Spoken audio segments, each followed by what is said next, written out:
2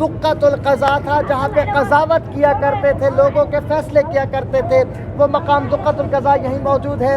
ایک جناب امیر کائنات کا معجزہ ہے، معجزہ دکھایا بیت الطشت کے نام سے، وہ مقام موجود ہے۔ جناب خضر اس مسجد میں تشریف لاتے تھے، ان کا مقام یہاں پہ موجود ہے۔ جناب ابراہیم علیہ السلام مسجد صالح سے یہاں تشریف لایا کرتے تھے، ان کا مقام موجود ہے۔ جناب امام جعفر صادق علیہ السلام کی یونیورسٹی کا نام مسجد کوفہ ہے۔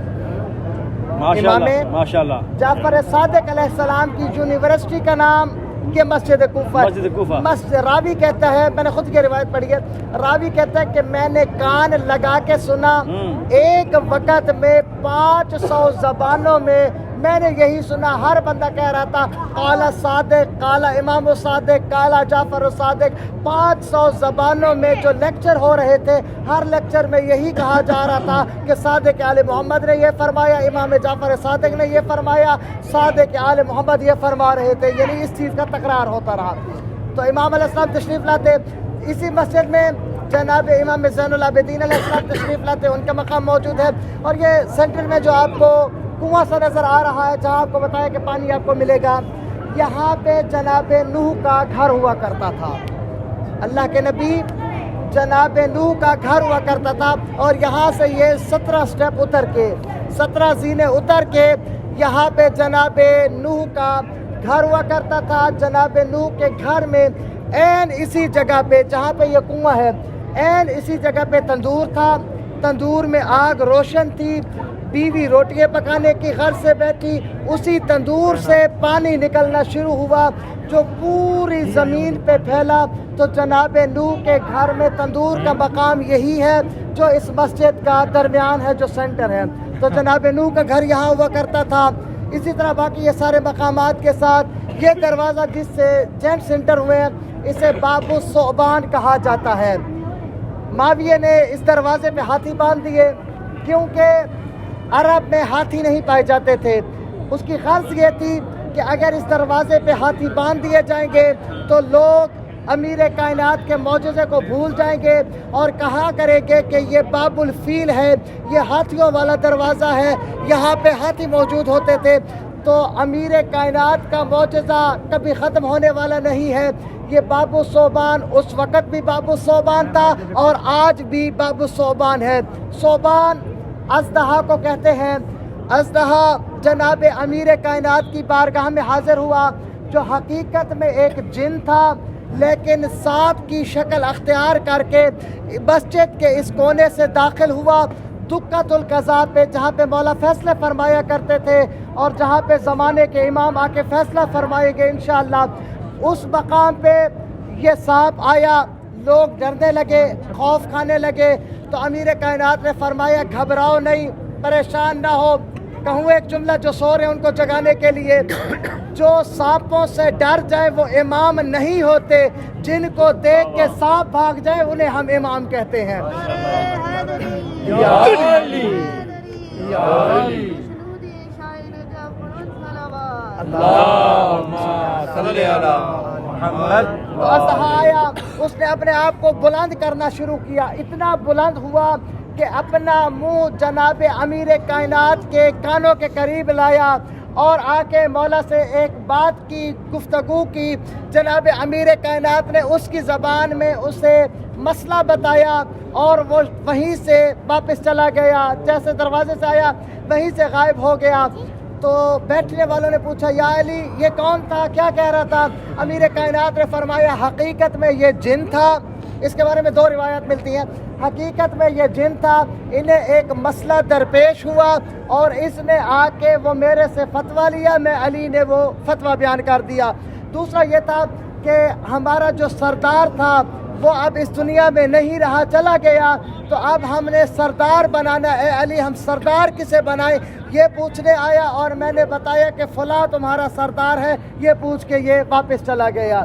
تو کافی برکات ہے اس مسجد کی۔ وہ سامنے جو گنبد نظر آ رہا ہے، اس گنبد کے نیچے جناب امیر مسلم کی ذریعہ اقدس ہے، جناب امیر مسلم یہاں پہ دفن ہے، اور ساتھ ہی جناب مختار ثقفی وہ یہاں پہ دفن ہے۔ وہ مسجد میں داخل نہیں ہے، وہ مسجد کے ملحق ہے، مسجد کے ساتھ ملا ہوا ہے، وہ حصہ مسجد کا نہیں ہے۔ اسی طرح جناب ہانی بن عروہ